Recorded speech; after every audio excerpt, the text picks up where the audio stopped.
और इनके मुंह पे ये मैंने तमाचा मारा है। टिकट आपने 5 करोड़ रुपए देके खरीदा है। कांग्रेस ने आपको 6 साल के लिए निष्कासित भी कर दिया है। लोगों को अपनी निजी जमीन तक उन्हें दान पे कर दी। संध्या जी संघर्ष करो, हम तुम्हारे साथ हैं। नमस्कार, स्वागत है आपका जेजेएन न्यूज़ में और मैं हूं आपके साथ हिमांशु संबल।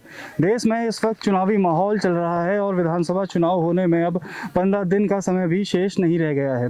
ऐसे में सभी राजनीतिक पार्टियां मैदान में उतर चुकी हैं और अपना चुनाव प्रसार करते हुए नज़र आ रही हैं और पार्टियां मैदान में अपना पूरा दमखम लगा रही हैं। तो ऐसे ही आज हम मौजूद हैं लालकुआं विधानसभा के अंतर्गत हल्दूचौड़ गाँव पे, जहाँ पर निर्दलीय प्रत्याशी संध्या डालाकोटी द्वारा चुनावी कैंपेन किया जा रहा है और डोर टू डोर प्रचार प्रसार किया जा रहा है। आपको बता दें, संध्या डालाकोटी जो पहले कांग्रेस पे थी, हालांकि उन्हें कांग्रेस से टिकट मिल भी गया था, लेकिन 2 दिन बाद उनसे टिकट वापस ले लिया गया था और उसकी जगह उत्तराखंड के पूर्व मुख्यमंत्री हरीश रावत को उनकी जगह टिकट दे दिया गया था। तो अभी यहाँ पर संध्या डालाकोटी द्वारा डोर टू डोर कैंपेन किया जा रहा है। तो आइए उनसे बात करते हैं और जानते हैं कि उनकी इस इलेक्शन को लेकर क्या तैयारियाँ हैं। मैं एक सवाल आपसे करना चाहूँगा, जैसे कि आप पहले कांग्रेस पार्टी में थी और कांग्रेस पार्टी से जब आपको टिकट मिला था तो लोगों ने आप पे आरोप लगाए थे कि ये टिकट आपने 5 करोड़ रुपए देके खरीदा है। उसके बाद जब कांग्रेस ने आपसे टिकट वापस ले लिया था 2 दिन बाद, तो लोगों ने ये आरोप लगाए कि आपने 20 करोड़ रुपए देके आप 20 करोड़ रुपए देके बैठ जाएंगी।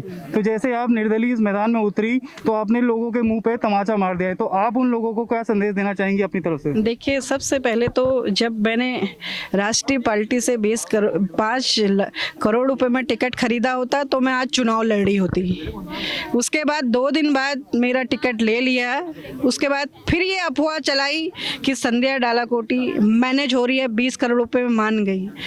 मैं अपने आत्मसम्मान के लिए, इस मातृ शक्ति की अपमान के लिए ये 5 करोड़ रुपए 20 करोड़ रुपए कुछ नहीं है मेरे लिए सिर्फ यह एक मातृ शक्ति का सम्मान होना चाहिए, एक युवा भाई का सम्मान होना चाहिए, एक बुजुर्ग लोगों का मुझे आशीर्वाद मिलना चाहिए। मेरे लिए सबसे ज़्यादा प्राथमिकता यह है। और इनके मुंह पर ये मैंने तमाचा मारा है। जो लोग कह रहे थे ये मैनेज हो जाएंगे, इनने टिकट खरीद लिया है, आज इनको एहसास हो रहा होगा कि इनने क्या किया। मैं इस क्षेत्र से निर्दलीय प्रत्याशी हूँ और मुझे जिस तरह से मातृशक्ति और युवाओं का अपार सहयोग मिल रहा है तो मैं उनको बधाई देती हूँ और मैं इसमें आगे इसका विकास के रूप में कार्य करके दिखाऊंगी। मैम, जैसे कि हम देख रहे हैं आप इस बार निर्दलीय चुनावी मैदान में उतरी है, तो आप किन मुद्दों को लेकर काम करेंगे? आपको क्या लगता है कि इन मुद्दों पर काम होना चाहिए?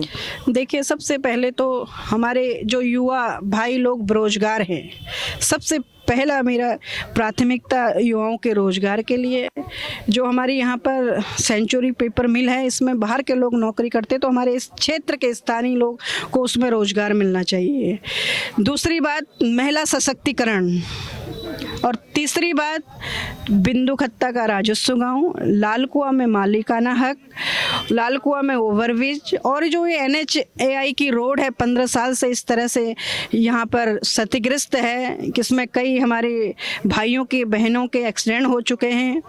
और बरेली रोड में इंदिरा नगर का गंदा नाला जो खेतों को प्रभावित करता है, सारी गंदगी खेत में आती है।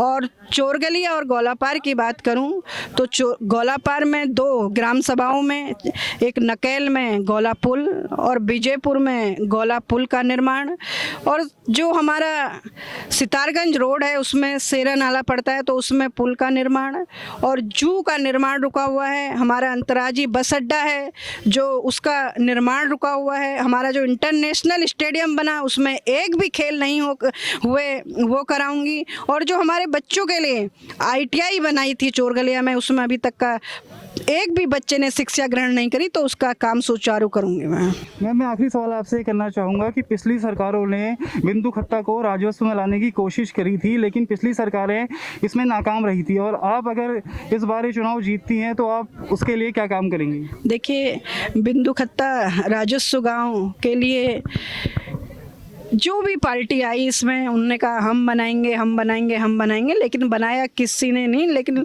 वोट की राजनीति करी, वोट ठके मौलवी और जनता से।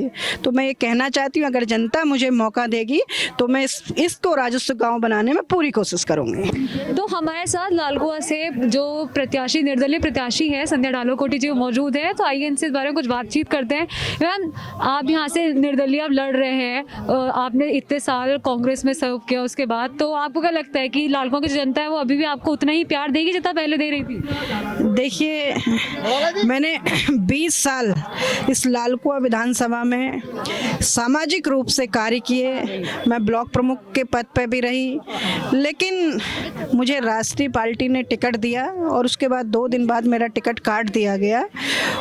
उसमें एक महिला का अपमान हुआ, वो महिला जिसने सृष्टि की रचयिता कर रखी है, जिसको माँ कालिका के रूप में पूजते हैं, माँ दुर्गा के रूप में पूजते हैं, माँ सरस्वती के रूप में पूजते हैं। आज ये एक महिला का अपमान नहीं है, पूरे उत्तराखंड की महिला का अपमान है, पूरे लालकुआं विधानसभा की महिलाओं का अपमान है। मैं ये कहना चाहती हूँ बिना गलती के किस कारण मुझे इतनी बड़ी माफ़ी दी, और ये क्षेत्र मेरे लिए एक नया नहीं है, पैराशूट प्रत्याशी नहीं हूँ, मेरा मायका भी यहीं है और ससुराल भी यहीं है, और इस क्षेत्र में मैंने काफ़ी कार्य कर रखा है, चाहे कोविड का समय हो, चाहे आपदा का समय हो, और चाहे वैसे मुझे जब ब्लॉक प्रमुख का कार्यकाल मिला तो उसमें मैं कार्य करने का मौका लिया। तो मेरी आज ये मातृशक्ति युवा और बुजुर्गों का जो मुझे अपार समर्थन मिल रहा है, हर ग्राम पंचायत वाइज, हर बूथ वाइज, हर न्याय पंचायत वाइज, मैं इनकी हमेशा आभारी रहूंगी, और ये इनके सम्मान का जो ताकत है मैं इसको विकास के रूप में दिखाऊंगी। इसी के साथ मैं एक और सवाल करना चाहूँगी आपसे कि कांग्रेस ने आपको 6 साल के लिए निष्कासित भी कर दिया है, तो उस 3 अन्य लोग भी हुए हैं निष्कासित, तो उस बारे में आपका क्या कहना है? देखिए, मुझे पार्टी ने निष्कासित कर रखा है और मेरी मातृशक्ति और युवा और बुजुर्गों का प्यार मुझे मिल रहा है, तो मेरे घर से मुझे निष्कासित नहीं करना चाहिए, पार्टी निष्कासित कर दिया। और मैं हमेशा सामाजिक और धार्मिक कार्य जिस तरह से करती थी मैं उसी तरह से करूंगी, और इस समय मैं निर्दलीय प्रत्याशी के रूप में लालकुआं 56 से चुनाव लड़ रही हूं, और मेरा चुनाव चिन्ह है जो गैस का चूल्हा, और 13वें नंबर पे है, और सारी मातृशक्ति 13वें नंबर पे बटन दबाने के लिए तैयार है। बहुत बहुत धन्यवाद। जैसे कि आप देख सकते हैं कि यहाँ पे जो समर्थन और कार्यकर्ता है उनमें बहुत ही जोश दिख रहा है, और यहाँ अनुमान लगाया जा सकता है कि निर्दलीय प्रत्याशी संध्या ढालोकोटी जी जो है वो यहाँ से विजय प्राप्त करें। और साथ ही में हम यहाँ मौजूद हैं तो यहाँ कुछ लोगों से, उनके समर्थकों से भी बातचीत करते हैं। तो हमारे साथ भगवान सिंह जी मौजूद हैं, तो आइए इनसे बात करते हैं कि सर, जैसे पहले यहाँ पे आप डोर टू डोर कैंपेन कर रहे हैं और काफ़ी समर्थन में हैं, आप कार्यकर्ता जुड़े हुए हैं संध्या ढालोकोटी जी के साथ, तो डोर टू डोर कैंपेन के दौरान आपको क्या लग रहा है लोगों से बातचीत करके कि जो पहले उन्हें वोट दिए जा रहे थे, जो उनके लोग समर्थन में थे, वो उनके पार्टी को देखते हुए थे कि वो कांग्रेस की तरफ से लड़ रही थी, या वो कैंडिडेट को देख रहे थे कि संध्या जी लड़ रही है इसलिए हम सपोर्ट कर रहे हैं?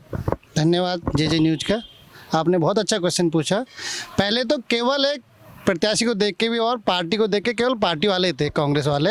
अब हमें सारे पार्टियों से समर्थन मिल रहा है और हम बहुत अच्छा बहुमत मिल रहा है और हम विजय परचम लहराने की तैयारी में है। तो साथ ही में आपको ये बता दें कि जो भगवान सिंह जी है वो पहले न्याय पंचायत का पद संभाल रहे थे कांग्रेस के अंदर, पर इन्होंने कांग्रेस अब छोड़ दी है, तो आइए आप बताइए क्या कारण रहा कि आपने कांग्रेस छोड़ दी इतने अच्छे पद से? मैं एक कांग्रेस का सच्चा सिपाही था। मैं 2012 से पहले जब कांग्रेस पार्टी ने हरिश्चंद्र दुर्गापाल जी को टिकट काट के बोरा जी को टिकट दिया था, तब मैं बोरा जी के संग था। उसके बाद जब 2017 में दुर्गापाल जी को टिकट मिला तो हरिंद्र जी नीचे लड़े थे, तब मैं दुर्गापाल जी के साथ था। मैं हमेशा कांग्रेस के साथ सच्चा सिपाही बन के घुमा, और जब कांग्रेस पार्टी ने माननीय हरीश रावत जी ने मैडम हमारी संध्या भाभी को टिकट दिया तो हम उनके साथ तन मन धन से उनके साथ खड़े थे, और अचानक ही टिकट कटा तो हमें बहुत दुख हुआ, बहुत निराशा रही। देखो, हम दल बदलू नहीं कहेंगे, हमने पार्टी संध्या भाभी के लिए छोड़ी, जो एक बेचारी कर्मठ और योग्य महिला थी, जो लगातार क्षेत्र में काम कर रही थी। मैंने कई सालों से उनको करीबी से देखा, बहुत मतलब इतनी मेहनत वाली महिला है, जिनने अपना पूरा परिवार, अपने बच्चे तक छोड़ के अपनी समाज सेवा में लगा रखा है और उनने बिना पद के कई सारी सेवा करी है। लोगों को अपनी निजी ज़मीन तक उन्हें दान पे कर दी और कोरोना काल में मैंने उनको गरीबी से देखा। उनने कई जगह राशन बांटे, पानी बांटा और मैं निरंतर वो लोगों की सेवा में लगी है।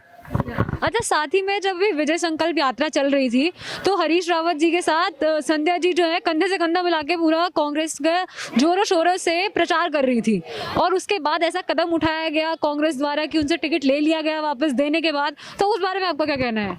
देखो, मैं कई मंचों से, मैंने क्या, सभी हमारे शीर्ष नेताओं ने ये वचन लिया था कि जिसको भी कांग्रेस पार्टी टिकट देगी हम उसके साथ देंगे, उसको विजय बनाएंगे। और अचानक ही कुछ ऐसा रहा, माननीय हमारे दुर्गापाल जी ने जैसे ही संध्या जी को टिकट मिला तो उन्हें विरोध कर दिया। उसके बाद हमारे हरीश दुर्गा बोरा जी ने विरोध किया और अचानक ही रावत जी आ गए और संध्या जी का टिकट काट दिया। बहुत बहुत धन्यवाद। आप देख सकते हैं कि जो कार्यकर्ता है, समर्थन है संध्या जी के, उनमें बहुत आक्रोश है इस चीज़ को लेके कि उनसे टिकट वापस ले लिया गया। तो जैसे हमने यहाँ संध्या डालोकोटी जी से बात करी, वो लालकुआं चुनाव को लेकर बहुत ही उत्साहित है और उनके समर्थकों में बहुत जोरों शोरों से उत्साह देखने को मिल रहा है। वो यहाँ जा जाकर डोर टू डोर कैंपेन कर रही हैं और जैसे कि हमारी बात हुई तो उनका पूरा लक्ष्य है कि इस बार वो लालकुआं चुनाव के लिए अपनी सीट पक्की करके ही घर वापस जाएंगी। तो मैं हूँ शताक्षी गौतम अपने सहयोगी हिमांशु संबल के साथ और आप देख रहे हैं JJ न्यूज़। धन्यवाद।